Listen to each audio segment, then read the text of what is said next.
Assalamualaikum warahmatullahi wabarakatuh. Alhamdulillah wassalatu wassalamu ala Rasulillah wa ala alihi wa ashabihi ajma'in amma ba'd. Fausikum wa iyaya nafsi bitaqwallah faqad fazal muttaqun wa khasaral fasiqun. Hadirin sidang jamaah salat zuhur yang dimuliakan Allah. Alhamdulillah kita baru saja dapat melaksanakan sholat fardu zuhur kita di awal waktu secara berjamaah di rumah Allah yang mulia ini.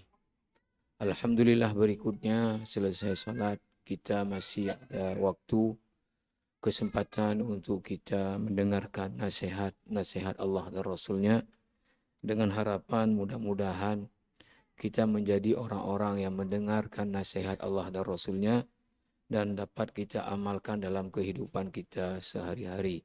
Allahumma ja'alna mimman yastami'una al-qawla fayattabi'una ahsana. Para jamaah yang mulia, pada kesempatan yang berharga ini, dalam waktu yang singkat ini, saya ingin berbagi satu pengalaman yang saya lihat yang perlu untuk kemudian kita teladani sebagai perbaikan atas kondisi yang kita perhatikan di dalam kehidupan kita. Saya pada hari Kamis tanggal 18 yang lalu berangkat ke Guangzhou, China melalui Kuala Lumpur. Kami perginya malam Jumat dan sampainya tengah malam Jumat, besoknya hari Jumat. Maka kami rencanakan untuk solat Jumatnya di masjid yang diberi nama dengan Masjid As-Sahabi Abi Waqqas. Jadi mereka tidak beri nama Masjid Sa'ad ibni Abi Waqqas. Tapi nama masjidnya adalah Masjid As-Sahabi Abi Waqqas. Masjid Sa'ad bin Abi Waqqas. Salah seorang sahabat Nabi yang 10 dijamin surga, satunya Sa'ad bin Abi Waqqas. Dan di situ juga ada kuburannya Sa'ad bin Abi Waqqas. Para jamaah rahimakumullah, kami datang kira-kira 1 jam sebelum masuk waktu Jumat.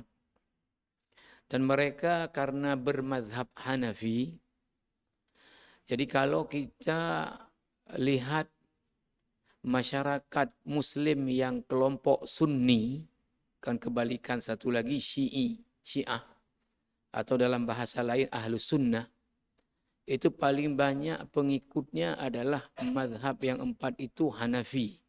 Itu jumlah yang paling banyak dari Ahlus Sunnah berbanding madhab Maliki, kemudian Syafi'i, dan kemudian Hambali. Dan ini kalau kita baca di kitab-kitab yang menulis tentang sejarah perjalanan fikih Islam atau perioderisasi fikih Islam, itu ada faktor ketika dinasti Bani Abbas itu berafiliasi kepada madhab Hanafi. Bahkan mereka mengangkat Abu Yusuf, murid besarnya Abu Hanifah, dan yang paling berjasa menyebarkan madhab Hanafi sebagai ketua para qadhi, yang kemudian disebut dengan istilah qadhil qudat. Sehingga kemudian apa yang diangkat menjadi para qadhi di dalam wilayah pemerintahan dinasti Bani Abbas itu adalah yang bermadhab Hanafi. Begitu juga kalau kita baca dinasti Turki Utsmani, bahkan mereka itu menjadikan madhab Syafi'i, madhab Hanafi sebagai madhab resminya dinasti Turki Utsmani. Dan dari situlah kemudian dikenal dengan istilah at-taqnin dalam masalah fikih. Artinya apa? Membuat konun-konun yang menyeragamkan. Ya. Yang itu tadi merujuk ke madhabnya Hanafi. Di dalam praktek madhab Hanafi, dan saya sudah perhatikan ini juga di Masjid Sultan Ahmed Blue Mosque di Istanbul waktu sholat Jumat. Sama juga. Saya perhatikan juga di New Delhi, India, yang madhabnya juga Hanafi, sama. Apa dia? Agar supaya khutbah Jumat itu dalam bahasa Arab tidak tersela oleh bahasa ajam non-Arab, maka mereka itu pertama sebelum masuk waktu Jumat itu mereka kasih dulu pengajian.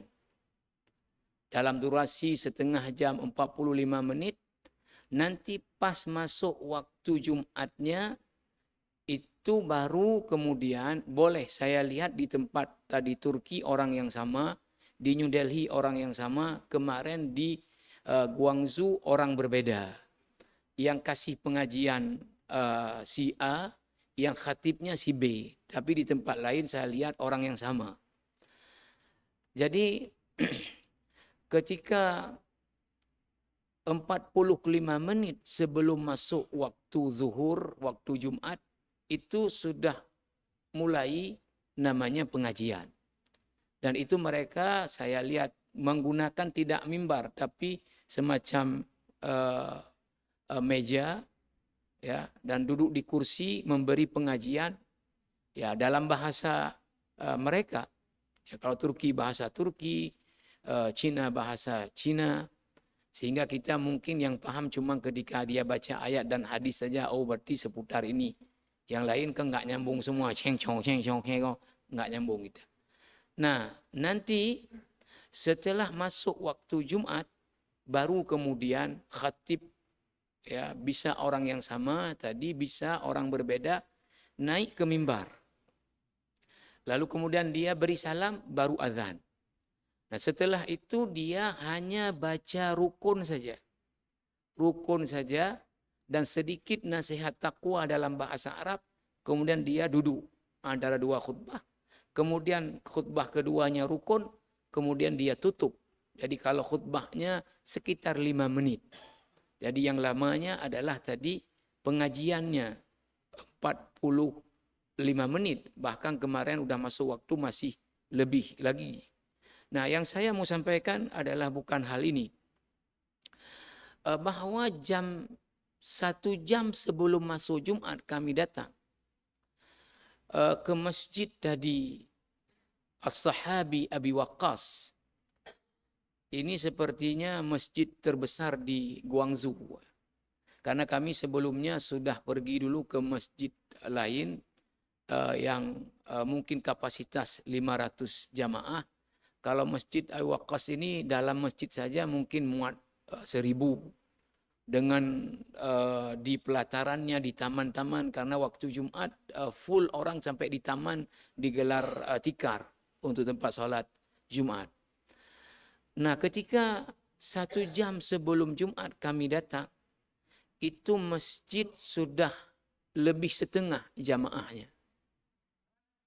Ketika mulai pengajian tadi dengan waktu Jumatnya 45 menit lagi sudah full dalam masjid.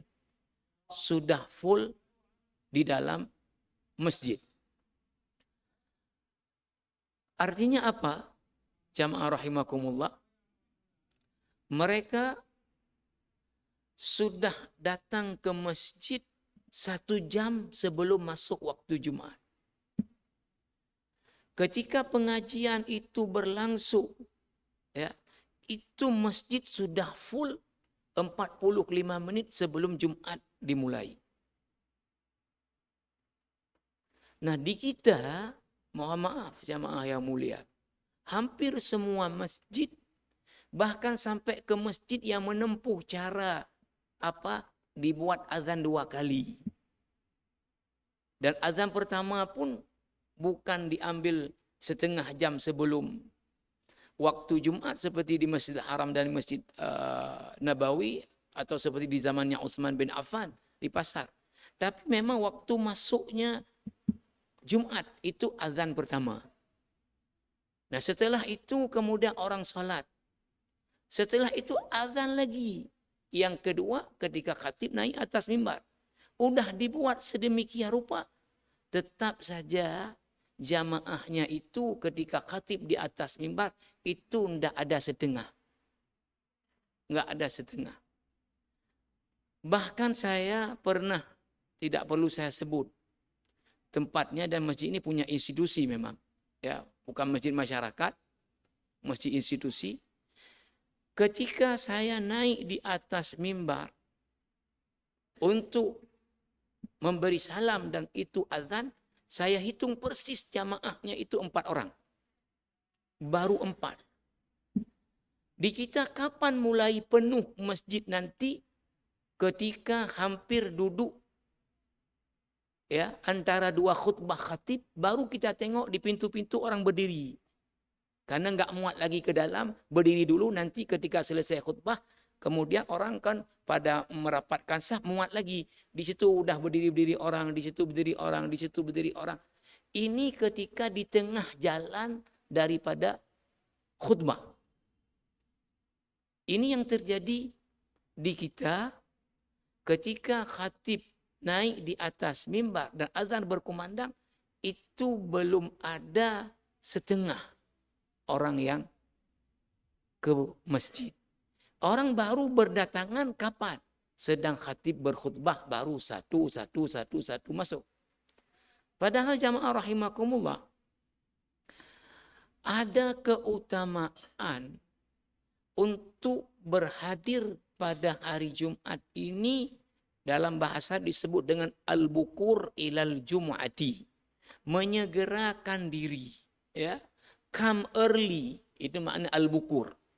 Datang cepat. Ya. Pada hari Jumat ke masjid, itu ada keutamaan besar.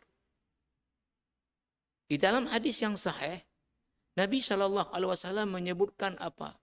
Siapa yang datang pada jam pertama pada hari Jumat ke masjid, seakan-akan dia berkorban seekor unta. Yang datang pada jam kedua, maka dia seakan-akan berkorban seekor sapi.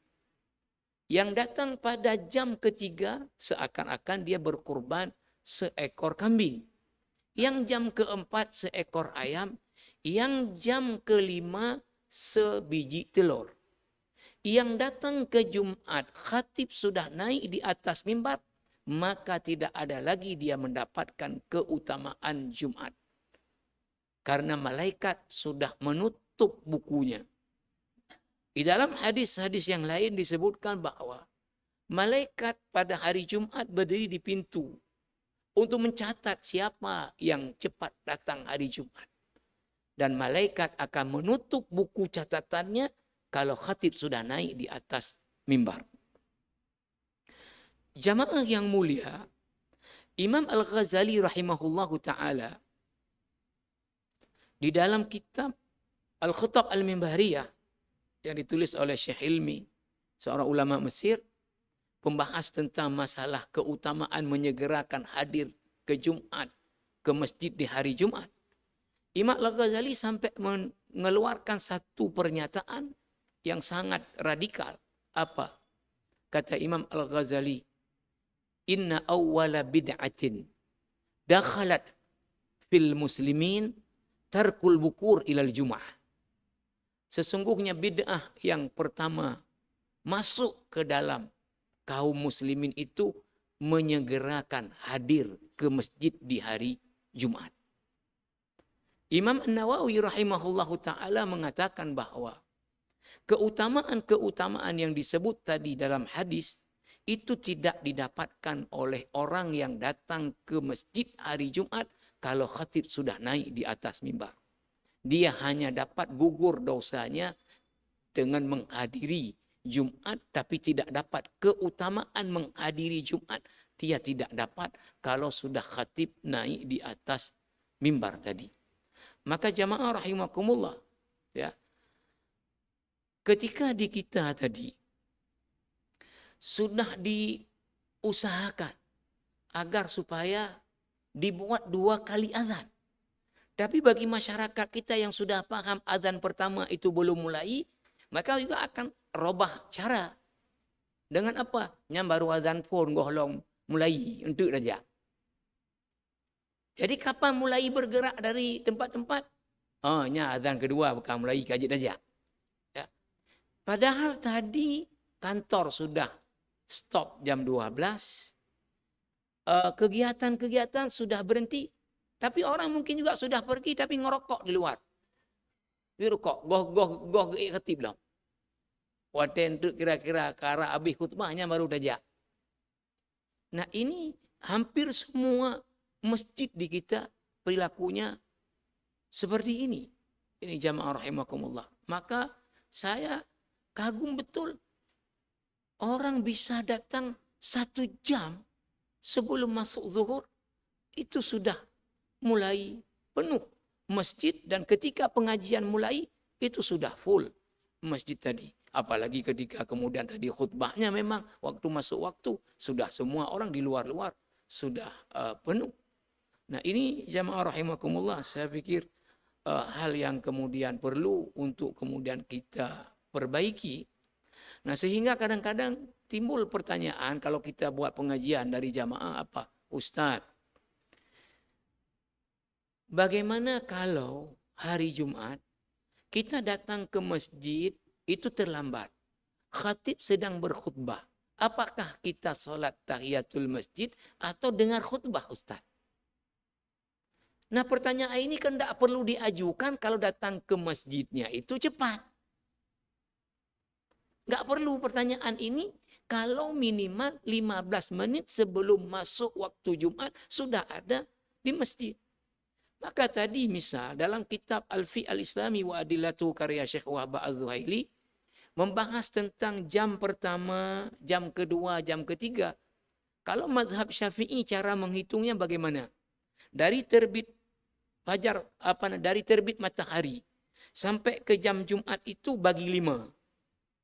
Bagi 5. Nah, jam pertama itulah di bagian pertamanya. Yang datang ke masjid hari Jumat seakan-akan berkorban seekor onta, mungkin datangnya jam 9. Yang datang jam 2 itu jam 10. Jam ketiga itu jam 11. Jam keempat itu jam 12. Jam berikutnya adalah, itu kalau mazhab Syafi'i. Tapi mazhab Hanafi mengatakan tidak dibagi seperti itu, tetapi minimal 15 menit lah sebelum masuk Jumat itu kita sudah ada dalam masjid sehingga dapat sunat tahiyatul masjid. Nah ini perkara saya pikir yang perlu diperbaiki dalam masyarakat kita, karena di mana-mana ya ketika khatib sudah naik di atas mimbar, masjid itu masih kosong dan baru orang pada datang sedang berlangsung khutbah, bahkan sudah hampir duduk khutbah antara khutbah oleh khatib. Mudah-mudahan ada manfaatnya. Subhanakallah bihamdika asyhadu an la ilaha illa anta astaghfiruka wa atubu ilaik. Wassalamualaikum warahmatullahi wabarakatuh.